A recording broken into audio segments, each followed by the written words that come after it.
5 মামলায় সনাতনী জাগরণ জোটের মুখপাত্র চিন্ময় কৃষ্ণ দাসের জামিন আবেদন নামঞ্জুর করেছেন আদালত। দুপুরে শুনানি শেষে এই আদেশ দেন চট্টগ্রাম মহানগর দায়রা জজ হাসানুল ইসলামের আদালত। শুনানি উপলক্ষে সকাল থেকে আদালত এলাকায় ছিল কড়া নিরাপত্তা। ওয়ালটন বিএলডিসি ফ্যান খরচ বাঁচে 65% পর্যন্ত। ওয়ালটন বিএলডিসি ফ্যান ছড়ায় স্বস্তির সবুজ হাওয়া। সকাল থেকে চট্টগ্রাম আদালত চত্বরে জোরদার করা হয় নিরাপত্তা। সতর্ক অবস্থান নেন আইন শৃঙ্খলা রক্ষাকারী বাহিনীর সদস্যরা।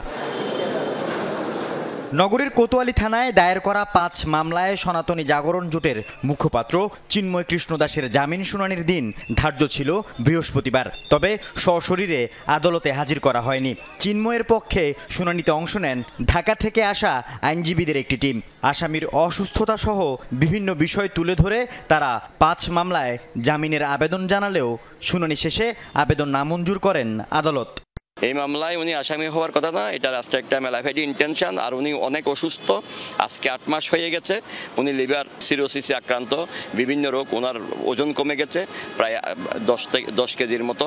এবং উনি বারবার করে যখনই আমার সাথে ফোনে আলাপ হয় তখন বলতে, বাবা আমি অনেক অসুস্থ।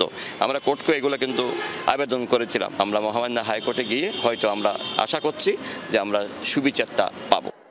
তবে ঘটনার সাথে চিন্ময় কৃষ্ণ সম্পৃক্ত দাবি করে জামিন আবেদনের বিরোধিতা করে রাষ্ট্রপক্ষ।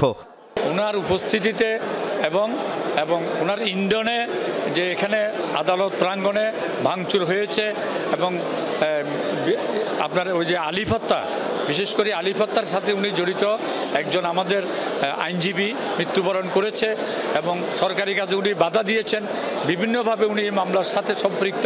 সেহেতু ওনাকে 5টি মামলা দেওয়া হয়েছে এবং 5টি মামলার জামিনের আবেদন আজকে নামঞ্জুর হয়েছে। গত বছরের 26 নভেম্বর চিন্ময় কৃষ্ণ দাসের জামিনকে কেন্দ্র করে চট্টগ্রাম আদালত এলাকায় সংঘর্ষ চলাকালে খুন হন আইনজীবী সাইফুল ইসলাম আলিফ। আগের দিন 25 নভেম্বর ঢাকা থেকে গ্রেফতার হন তিনি। এরপর থেকে চট্টগ্রাম কেন্দ্রীয় কারাগারে আছেন। আল আমিন শিকদার, যমুনা নিউজ, চট্টগ্রাম।